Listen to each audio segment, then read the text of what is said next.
ইমান ধুনীয়াকৈ এইখিনি ট্ৰিটমেণ্ট কৰাই থৈছিলে ইয়াত কোনোবা নিশ্চয় ইউনিভাৰ্চিটি বা ক'ৰ পৰা আহি এইবিলাক ট্ৰিটমেণ্ট কৰি দিছিলেহি অসমীয়া জাতিৰ ঐতিহাসিক সম্পদ সাঁচিপাতৰ কীৰ্তন পুথি এখন গুণমালা মই আপোনাক 25,000 টকা সত্ৰাধিকাৰ আপোনাক এইটো সত্ৰাধিকাৰ হিচাপত মই এইখিনি চাফ চিকুণ কৰিবৰ কাৰণে নামঘৰৰ 25,000 টকা দিলোঁ একদম সাঁচিপাতৰ অৰিজিনেল পুথি এয়া চাওক মই এখন সত্ৰৰ সাঁচিপতীয়া পুথি সেই বাকচটোতো আছে বোলে লৈ আহক আপোনালোকে ধৰি লৈ আহক এয়া এখন সত্ৰৰ সাঁচিপতীয়া পুথি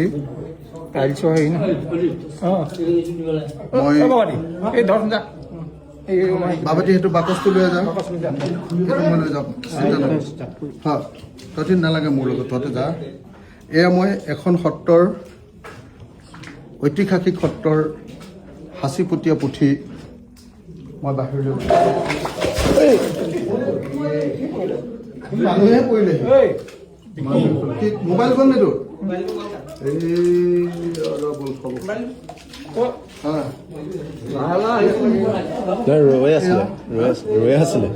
ৰৈ থাকোঁতে পঢ়িছোঁ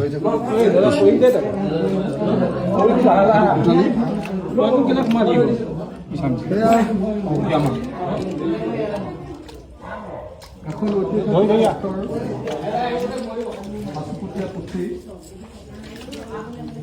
যিবিলাক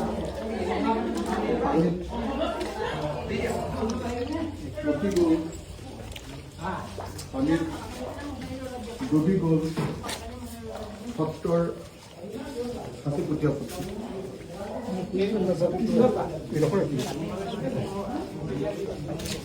এয়া আপোনালোকে চাওক সত্ৰৰ সাঁচিপতীয়া পুথি অলপ ৰ'দত দি দিলে অকণমান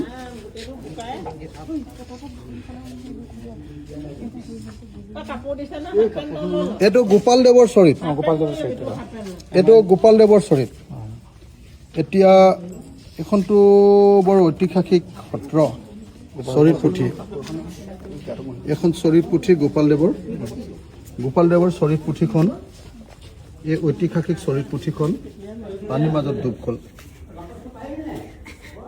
মাজত ডুব গ'ল আমাৰ গোপালদেৱৰ এই ঐতিহাসিক চৰিত পুথিখন এয়া চাওক গোপালদেৱৰ ঐতিহাসিক চৰিত পুথি এয়া পানী বিয়পিলে কিন্তু আখৰ বিয়পি গ'ল ৰ'বনে নাই ক'ৰবাত ৰৈছে অকণমান ৰ'দাই দিলে অলপ ধৰিব পৰা হ'ব পাৰে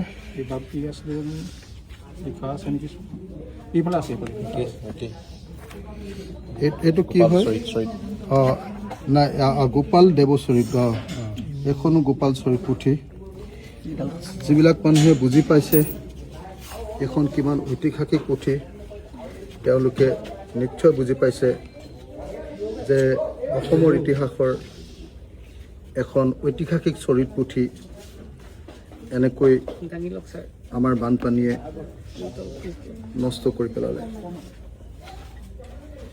তো সেইটো এটা গোটেই বাকচটো গোটেইখিনি পুথি আছে তাতে এইটোতো একদম নষ্ট এখন চাওক আমাৰ সাঁচি পাতখনৰ সৈতে চাওকচোন এইখন আমাৰ সাঁচি পাতখনৰ সৈতে একদম কাভাৰটোৰ সৈতে আছে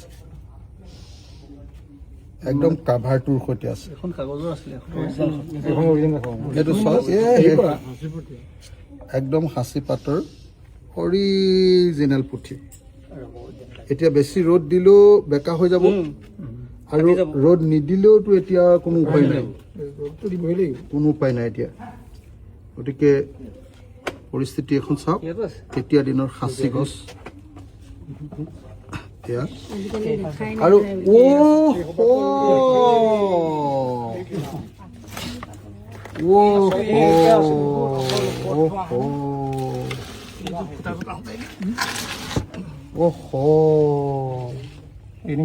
আমাৰ অসমীয়া জাতিৰ এটা ডাঙৰ সম্পদ,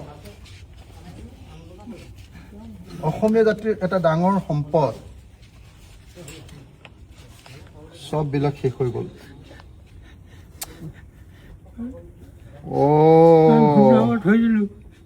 ইমান ধুনীয়াকে এইখিনি ট্ৰিটমেণ্ট কৰাই থৈছিলে। ইয়াত কোনোবা নিশ্চয় ইউনিভাৰ্চিটি বা ক'ৰ পৰা আহি এইবিলাক ট্ৰিটমেণ্ট কৰি দিছিলেহি। সববিলাক এইটো সন্ত ৰতন এখন।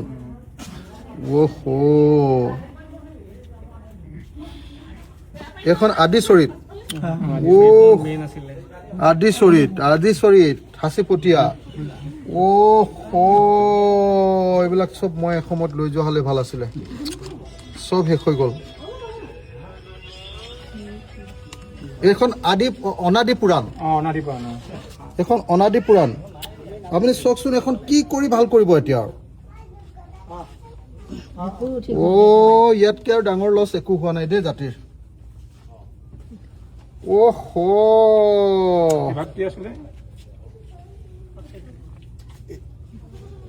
এইটো সৎসং নিৰ্ণয়, সৎসং নিৰ্ণয়। এখন পঠালি কৰি দিলে এখন খুলিব লাগিব হা। কি আছে এখন, কি এখন অৰিজিনেল ভাগতখন নেকি? মানে হেৰি সাঁচিপাতৰ নেকি? ইমান ডাঙৰ হ'লেতো সাঁচিপাতৰে হ'ব লাগিব হা।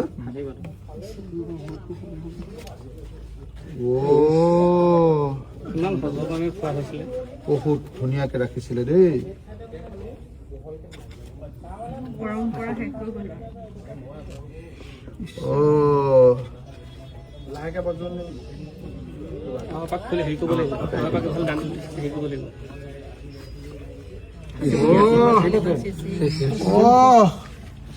আমাৰ অৰিজিনেল ভাগৱত পুথি, অৰিজিনেল ভাগৱত পুথি। নামটো উৰি গুচি গ'ল। ভাগৱত পুথি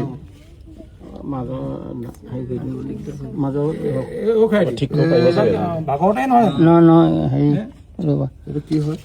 এক লাইন পঢ়ি চালে গম পাম নহয়। নুচুবি ভাইটি, নহয় সংস্কৃত নহয়, অসমীয়া নহয়, বজ্ৰাৱলী। চাওকচোন এক লাইন পঢ়ি চাওকচোন। বৰকে হেৰি কৰিব নালাগে, মনটো যাব।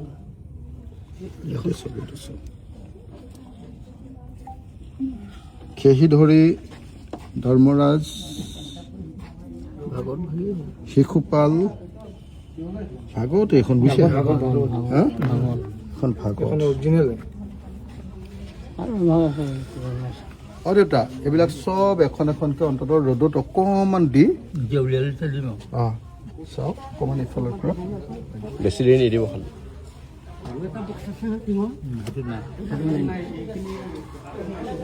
কিমান ডাঙৰ সম্পত্তি, যদি কোনোবা মানুহে বুজি পোৱা মানুহ আছে বুজি পাব। মালা এখন, লীলামালা।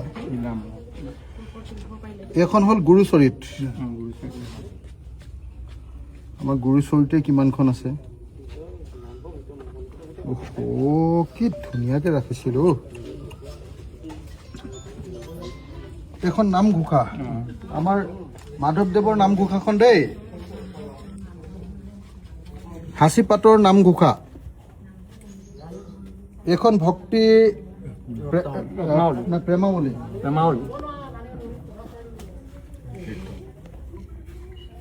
এখন কীৰ্তন,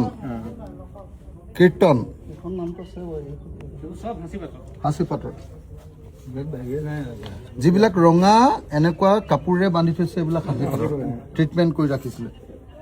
এখনতো নাম পঢ়িব নোৱাৰি আৰু চাবলৈ গ'লে বেয়াহে হৈ যাব।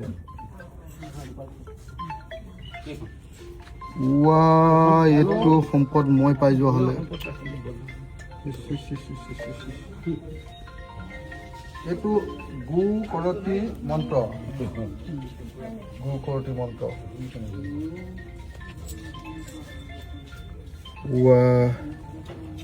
কি হৈ গ'ল?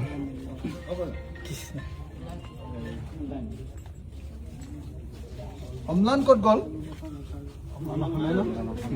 অম্লানক ফোনটো মাৰ ইয়ালৈ মাত। এখন এইটো হামদৈ মন্ত্ৰ। হামদৈ মন্ত্ৰ আছে।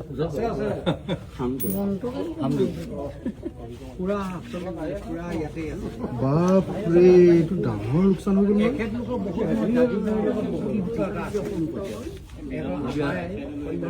যদুমণি দেৱৰ চৰিত, যদুমণি দেৱ, হা? তেখেতৰ চৰিত পুথিও আছে ন?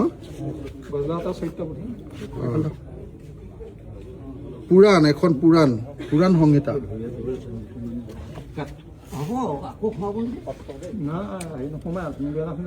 ভক্তি ৰত্ন, ভক্তি ৰত্ন,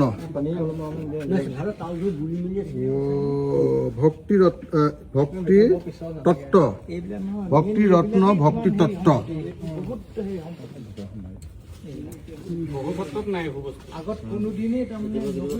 এইটো অল্ড আছামিজ, এইটো কি লিখা আছে? নৰসিংহ মন্ত্ৰ।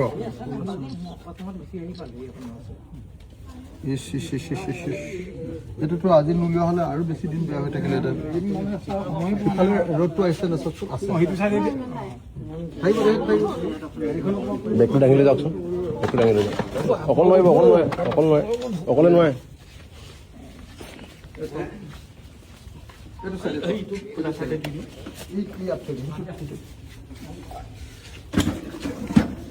এইটো কিমান ডাঙৰ সম্পত্তি লোকচান হ'ল, মানে অসমীয়া জাতিৰে এটা ডাঙৰ সম্পত্তি লোকচান হ'ল। এইখন আছিলে ভক্তি ৰত্নাৱলী, ভক্তি ৰত্নাৱলী। এইবিলাক চব আছিলে ভাই, হা?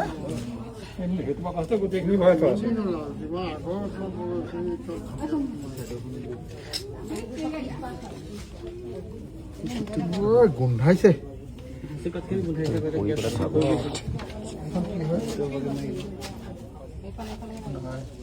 এৰিহে যায়।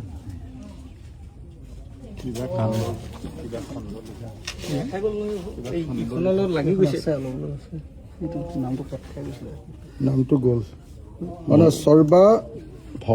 সৰ্বাধাক মন্ত্ৰ, সৰ্বধাক মন্ত্ৰ। এইবোৰ একদম আপুনি দিগদাৰ কৰি দিলেহেঁতেন এইটো মন্ত্ৰ। এইখন একচুৱেল কীৰ্তনখন, এইখন একচুৱেল একদম আমাৰ হেৰিয়াৰ কীৰ্তন ঘোষাখন, সাঁচিপাতৰ। অসমীয়া জাতিৰ ঐতিহাসিক সম্পদ সাঁচিপাতৰ কীৰ্তন পুথি। এখন গুণমালা, এইখন আমাৰ গুণমালা। এইটো ভালকে লৈ লওক। এখন কি? দীপিকা চন্দ্ৰ।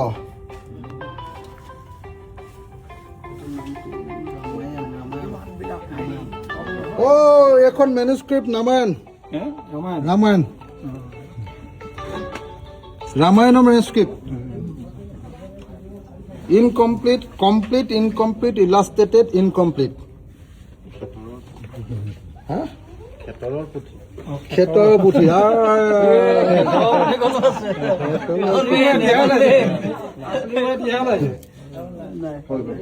সেইটো অলপ ধুই দিয়া ভালকে চাবচোন। মই আপোনালোকক সঁচাকে ক'ব খুজিছো, মোৰ জীৱনৰ কাৰণে আজি এটা অত্যন্ত দুখৰ দিন, মানে মোৰ জীৱনৰে দুখৰ দিন। আপুনি নিশ্চয় দেখিলে যে এখন আমাৰ সাঁচিপাতৰ ৰামায়ণ, এখন ক্ষেতৰৰ পুথি, এখন দীপিকা চন্দ্ৰ, এখন গুণমালা, এখন আমাৰ কীৰ্তন, কমপ্লিট কীৰ্তন, তাৰপিছত এখন সাঁচিপাতৰ, এইটো হ'ল সৰ্বধাক মন্ত্ৰ, তাৰপিছত এইটো হ'ল ধৰিব নোৱাৰি আৰু, তাৰপিছত এইটো হ'ল ভক্তি ৰত্নাৱলী, ভক্তি ৰত্নাৱলী। তাৰপিছত যদি আমি চাই গৈ থাকোঁ, এখন হ'ল নামটো উৰি গৈছে। তাৰ পাছত এখন আদি চৰিত্ৰ, এখন হ'ল চন্তৰত্ন, এইখনৰ নামটো নাই। সাঁচিপাত এখন ভাগৱতৰ একদম সাঁচিপতীয়া ভাগৱতৰ পুথি। এখন আহিলে কৰতি, কি কৰতি, কিবা কৰতি বুলি কয়, ভূ কৰতি, এটা সৎসং নিৰ্ণয়। তাৰপিছত এইখন আছে অনাদি পুৰাণ, এইটো হ'ল হামদৈ মন্ত্ৰ, এয়া হ'ল কি এখন পুৰাণ চৰিত, এইখন হ'ল ভক্তি ৰত্ন, ৰত্নাৱলী নহয়, এখন ৰত্ন, এখন ভক্তি তত্ত্ব, এখন হ'ল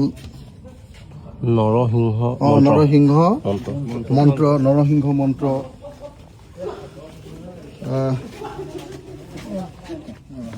এইটো হ'ল শ্যামন্ত হৰণ, এইটো হ'ল কথা ঘোষা, লীলামালা, গুৰুচৰিত, নামঘোষা, ভক্তি প্ৰেমাৱতী, কীৰ্তন, এখনতো ধৰিব নোৱাৰি নোচোবা, গু কৰতি মন্ত্ৰ, এইখনৰ নামটো ধৰিব নোৱাৰি, এইকেইখনৰ নামটো ধৰিব নোৱাৰি আৰু। এইখন আছে যদুমণি দেৱৰ চৰিত, মই আপুনি নামঘৰটো চোৱা চিতা কৰে, সত্ৰাধিকাৰ। আপোনাৰ নামটো কি আছিলে? প্ৰফুল্ল মহন্ত। মই আছোঁ প্ৰফুল্ল মহন্ত ডাঙৰীয়াৰ সৈতে মোৱাবজাৰ পঞ্চায়তৰ, আমাৰ শিৱসাগৰ সমষ্টি আমগুৰিৰ মোৱাবজাৰ বা জাজি মোৱাবজাৰ পঞ্চায়তৰ গজলা সত্ৰ। এখন কি গজলা সত্ৰ? জাজি মেধিজান গজলা সত্ৰ। কিমান ঐতিহাসিক সত্ৰ, এইটো চাবৰ কাৰণে বেলেগ একো চাব নালাগে। এই সত্ৰৰ এই সম্পত্তিবিলাক চাই দিলে হ'ল। প্ৰতিখন কিতাপ সাঁচিপাতৰ, প্ৰতিখন পুথি সাঁচিপাতৰ। মই বহুত সত্ৰ গৈছোঁ, বহুত নামঘৰলৈ গৈছোঁ, কিন্তু এনেকৈ ইমান ধুনীয়াকৈ সকলোবিলাক বস্তু থকা মই দেখা নাছিলোঁ। আৰু আছে সেইটো বাচিলে নে? আপোনাৰ ঘৰত আছে নি? ওপৰত আছিলে নে নাই? বাচিলে পাছত দি দিব, পুথি কোনেও নামাৰে, কাৰণ পুথি মাৰিলে দিনৰ বিপদ আছে। গতিকে অনুদান নালাগে ন, আপোনালোকৰ নিজৰ মানুহে দিব লাগে, চবে দিব, আপোনালোকে এটা বাট চোৱা লাগে। আপোনালোকক মই এটা কাম কৰি ল'ম, মই নিজে এতিয়া দায়িত্ব ল'ম। সত্ৰখনৰ আপোনালোকৰ যিকেইটা কাম লাগে মোক ধুনীয়াকৈ এখন দৰখাস্ত খালি দিব লাগিব। মই যি বস্তু কৰি দিব লাগে চব কৰি দিম। আৰু এতিয়া মই আজি এই সত্ৰখন আপোনালোকৰ প্ৰথম মেৰামতি কৰিবৰ কাৰণে মই টকা 25,000 এতিয়া আপোনালোকৰ হাতত দি যাম। টকা 25,000 আপোনালোকে চাফ চিকুণ কৰি বস্তুটো চিজিল কৰি ৰ'দ চ'দ দি চিজিল কৰি লওক। এটা মোৰ পিনৰ পৰা টকা 25,000 দি যাম দেই। আপোনালোকে এইটোৰে মোটামুটি পুথিবিলাক ৰ'দত দিয়া কিবা মানে দুটা মানুহ হাজিৰা দি এনেকৈ লগাওক যায়, সি 24 ঘণ্টা অকল এইটোতে লাগি থাকিব, কোনেও যাতে চুব নোৱাৰে হা দেই, কাৰণ এইবিলাক হেৰালে দিগদাৰ হ'ব দেই। মই আপোনাৰ হাতত মই টকা 25,000 দি যাম, সেইটো দিয়াচোন। ছাৰ মাজতে মই এষাৰ কথা অকণমান ৰ'ব, শেষ কৰি লওঁ দেই।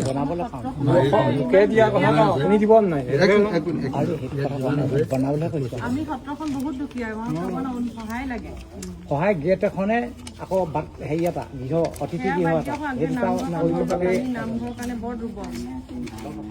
ভাদমহীয়া পালে সি নামষাৰ ল'ব লাগে। এতিয়া এনেকুৱা অৱস্থা হ'লে কেনেকৈ হ'ব? ভাদ মাহতো নামষাৰ ল'ব লাগে।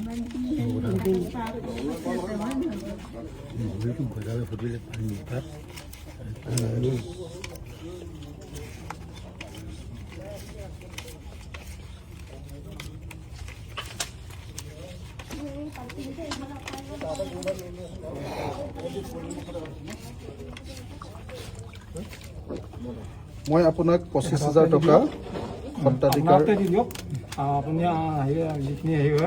আপোনাক এইটো সত্ৰাধিকাৰ হিচাপত মই এইখিনি চাফ চিকুণ কৰিবৰ কাৰণে নামঘৰৰ 25,000 টকা দিলোঁ। বাকী নামঘৰটোৰ কাৰণে মই যি কৰি দিব লাগে, নামঘৰৰ কাৰণে যিটো ফাণ্ড লাগে 5 লাখ লাগে 10 লাখ লাগে দিয়াৰ দায়িত্বটো মোৰ, হা মোৰ দিয়াৰ দায়িত্বটো মোৰ। আৰু আপোনাৰ ভৰি ফুটিলে বুলি কৈছে, মই আপোনাৰ কাৰণে অলপ হেৰি কৰিবৰ কাৰণে ট্ৰিটমেণ্ট কৰিবৰ কাৰণে এইটো দি থৈ গৈছোঁ। তেওঁলোককো কৰি দিম, বলক।